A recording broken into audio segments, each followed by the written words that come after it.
नमस्कार. आज 24 एप्रिल. आजच्या दिवशी घडलेल्या अनेक महत्त्वपूर्ण घडामोडींनी भारताच्या आणि जगाच्या पटलावर आपला एक वेगळा ठसा उमटवलेला आहे. चला तर मग या भागामध्ये जाणून घेऊया या अशाच काही महत्त्वपूर्ण घडामोडी. मी रुपाली गोवंडे आणि तुम्ही बघताय उत्तम मराठी दिनविशेष. जय महाकाली आयो गोरखाली या घोषणा देऊन शत्रूंना जागीच खिळवून ठेवणारी भारतीय लष्कराची सर्वात भयंकर अशी गोरखा रेजिमेंट 24 एप्रिल 1815 रोजी स्थापन झाली. गोरखा समुदायातले जवान हे हिमालयातल्या पर्वतीय भागातले, बहुतांश नेपाळ आणि त्याच्या आजूबाजूच्या परिसरातले असतात. भारतीय लष्कराचा एक भाग असलेली गोरखा रेजिमेंट आपल्या धाडसासाठी जगभरात प्रसिद्ध आहे. ईस्ट इंडिया कंपनीनं 1815 साली नेपाळच्या राजेशाहीच्या विरोधात युद्ध सुरू केलं. या युद्धात नेपाळचा पराभव झाला असला तरी त्याच्या लष्कराने मात्र मोठा पराक्रम केला होता. ईस्ट इंडिया कंपनीचे सर डेव्हिड ऑक्टरलोनी या गोरखा जवानांच्या पराक्रमानं प्रभावित झाले आणि त्यांनी गोरखा रेजिमेंट ही एक वेगळी बटालियन तयार करण्याचा निर्णय घेतला. गोरखा रेजिमेंटने पुढे ब्रिटिशांना शीख युद्धात आणि अफगाण युद्धात मोठं यश मिळवून दिलं होतं. 1950 मध्ये भारत प्रजासत्ताक झाला तेव्हा या रेजिमेंटचं नाव गोरखा रायफल्स असं ठेवण्यात आलं. गोरखा रेजिमेंट आज भारतीय लष्कराचा एक महत्त्वपूर्ण भाग आहे. या रेजिमेंटला खास करून पर्वतीय लढाईमध्ये महत्त्वाचं समजलं जातं. तेव्हापासून आजपर्यंत प्रत्येक युद्धात गोरखा वीरांनी आपलं शौर्य सिद्ध केलेलं आहे. या रेजिमेंटचं ब्रीदवाक्य आहे, कायर होने से मरना बेहतर है, अर्थात भ्याड असण्यापेक्षा मरण बरं. देशाचे फील्ड मार्शल सॅम माणेकशॉ यांनी गोरखा सैनिकांबद्दल म्हटलं होतं की प्रत्येक व्यक्तीला काही ना काहीतरी भीती असते, पण तरीही जर कोणी म्हणत असेल की ही भीती त्याला नाही तर तो खोटं बोलतोय किंवा तो गोरखा आहे. अर्थात माणेकशॉ हे देखील काही काळ या गोरखा रेजिमेंटचेच भाग होते. 24 एप्रिल 2010 पासून राष्ट्रीय पंचायती राज दिन साजरा करण्यास सुरुवात झाली. 24 एप्रिल 1973 रोजी 73वी घटना दुरुस्ती झाली आणि या घटना दुरुस्तीनं पंचायत राजची संस्थाही स्थापन केली, जी भारताची ग्रामीण स्वशासन प्रणाली आहे. ही संस्था निवडून आलेल्या स्थानिक स्वराज्य संस्थांमार्फत स्थानिक व्यवहार आणि ग्रामीण विकासाचं व्यवस्थापन करते. पंचायती राज दिन साजरा करण्यामागचा मुख्य उद्देश स्थानिक प्रशासनाच्या महत्त्वाबाबत जागरूकता वाढवणं हा आहे. आपल्या ग्रामपंचायतीच्या असामान्य कार्याची कदर करण्याचा आणि कौतुक करण्याचा हा दिवस आहे.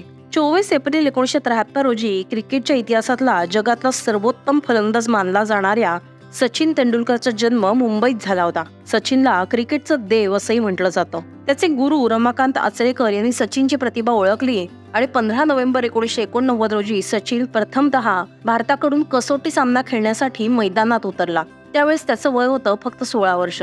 कराचीच्या नॅशनल स्टेडियमवर खेळल्या गेलेल्या सामन्यात भारतीय संघानं नाणेफेक जिंकून प्रथम क्षेत्ररक्षण करण्याचा निर्णय घेतला. पाकिस्ताननं प्रथम फलंदाजी करताना पहिल्या डावात 409 धावा केल्या होत्या. त्याला प्रत्युत्तर म्हणून भारतीय संघ केवळ 262 धावा करू शकला आणि सचिनही अवघ्या 15 धावांवर बाद झाला. मात्र यानंतर सचिननं मागे वळून पाहिलं नाही. आतापर्यंत आंतरराष्ट्रीय क्रिकेटमध्ये सचिन तेंडुलकरने 34,000हून अधिक धावा केल्यात.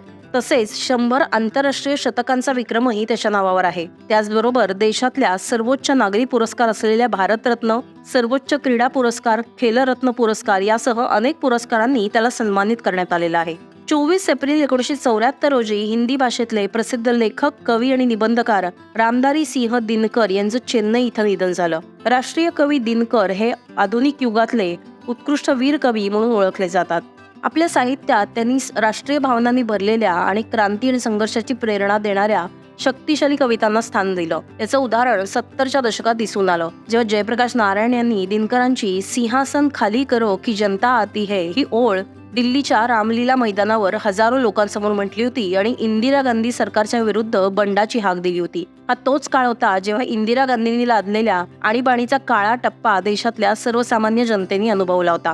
दिनकर यांच्या प्रमुख रचनांमध्ये कुरुक्षेत्र, उर्वशी, चक्रव्यूह, संस्कृत के 4 अध्याय, लोकदेव, नेहरू इत्यादींचा समावेश होतो. त्यांनी साहित्याच्या सर्वच प्रकारांमध्ये विपुल लेखन केलेलं आहे. साहित्यातल्या विशेष योगदानाबद्दल दिनकर यांना साहित्य अकादमी पुरस्कार, ज्ञानपीठ पुरस्कार आणि पद्मभूषण पुरस्कारांसह अनेक पुरस्कारांनी सन्मानित करण्यात आलेलं आहे. काशी विद्यापीठाची स्थापना करणारे शिवप्रसाद गुप्त यांचं 24 एप्रिल 1944 रोजी निधन झालं. ते देशाचे महान स्वातंत्र्य सैनिक होते. त्यांनी बनारसमध्ये भारत माता मंदिर बांधलं. शिवप्रसाद गुप्ता हे दैनिक आज या वृत्तपत्राचे संस्थापकही होते. त्यांच्या राष्ट्रवादी कारवायांसाठी त्यांनी अनेक वेळेला तुरुंगवास भोगला. लोकमान्य बाळ गंगाधर टिळक यांच्या प्रेरणेने ते काँग्रेसमध्ये आले आणि त्यानंतर स्वातंत्र्य लढ्यात सक्रिय झाले. काही दिवसांनी त्यांची गणना महात्मा गांधींच्या जवळच्या व्यक्तींमध्ये होऊ लागली. पुढे बापूंनी त्यांना राष्ट्ररत्न वळायला सुरुवात केली आणि त्यानंतर त्याच नावाने ते पुढे ओळखले गेले.